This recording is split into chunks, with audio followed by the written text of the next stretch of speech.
You think going overboard from a modern cruise ship is basically impossible. You're wrong. And if you skip this video, you miss the exact sequence of decisions by passengers, crew, and the ship itself that determines whether someone is found in minutes or disappears forever. Today on SHIPVERSE, we're breaking down a real-world scenario. A 76-year-old man goes overboard from a cruise ship, not for shock value, not for speculation, but to walk you step by step through what actually happens, what should happen, and what you need to know if you're ever on board when seconds matter. This is about being calmer, smarter, and safer at sea.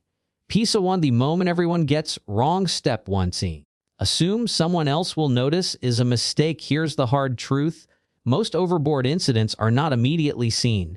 They're discovered minutes or even hours later. People assume cameras, sensors, or crew will instantly know. That assumption delays everything. Why it matters: the ocean erases evidence fast. At 20 knots, a ship travels more than 600 meters in 1 minute. That's multiple football fields. What goes wrong if skipped? If nobody reports what they saw or what they think they saw, the search area expands exponentially. Pro tip: if you see anything unusual near a railing, shouting, dropped items, sudden movement, report it immediately, even if you're unsure.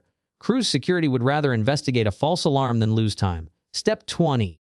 Treat uncertainty as urgency. People hesitate because they're not 100% sure. That hesitation is deadly. Why it matters: search and rescue math is brutal. The first 10 minutes define the outcome.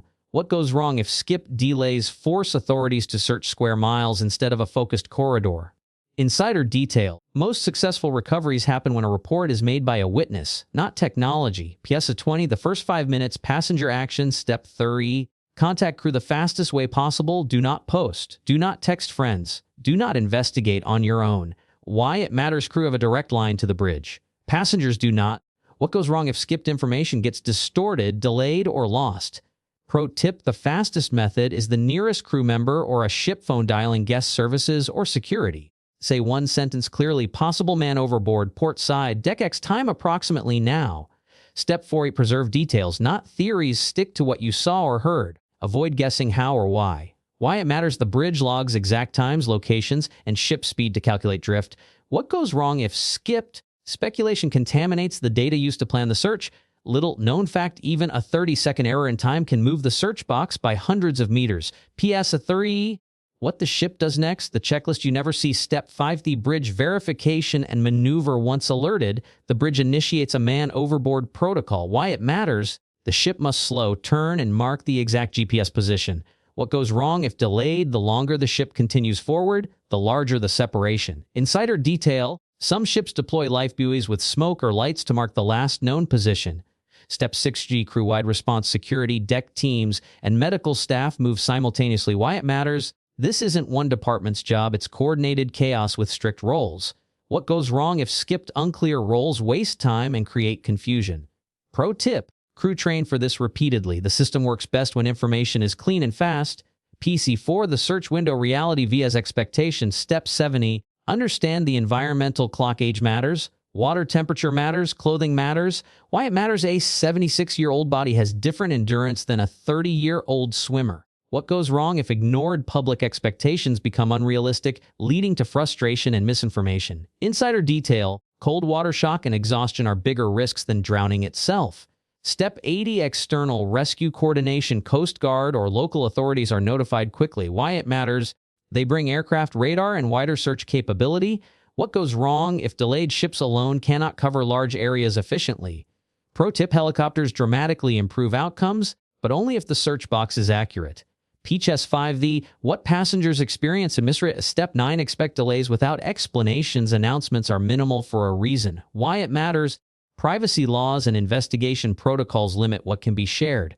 What goes wrong if misunderstood rumors spread faster than facts? Little known fact: even the captain may not have full confirmation early on. Step 10, itineraries become secondary. Ports can be skipped. Schedules can change. Why it matters: human life overrides vacation plans. What goes wrong if resisted passengers focus on refunds instead of reality? Insider detail: compensation policies vary, but safety decisions are non-negotiable. PASA 60, after the incident, the part no one talks about. Step 11, investigation phase. Every overboard triggers reviews of cameras, railings, and procedures. Why it matters: this determines whether changes are required. What goes wrong if rushed false conclusions create unsafe precedents? Pro tip, many safety upgrades come from incidents passengers never hear about. Step what 12 emotional impact on crew and guests. These events affect everyone on board. Why it matters? Crew are trained professionals, but they're still human. What goes wrong if ignored? Stress and fatigue increase accident risk later in the voyage. PS 70. What you should do before you ever sail. Step 30. Choose cabins and decks wisely. Higher railings and midship locations reduce risk. Why it matters? Most overboards occur at night and near open decks. What goes wrong if ignored? Poor lighting and isolation increase danger. Pro tip, avoid spending time alone on open decks late at night, especially after alcohol. Step 4. No reporting points on day 1. Notice where crew stations and phones are. Why it matters in emergencies. Familiarity saves seconds.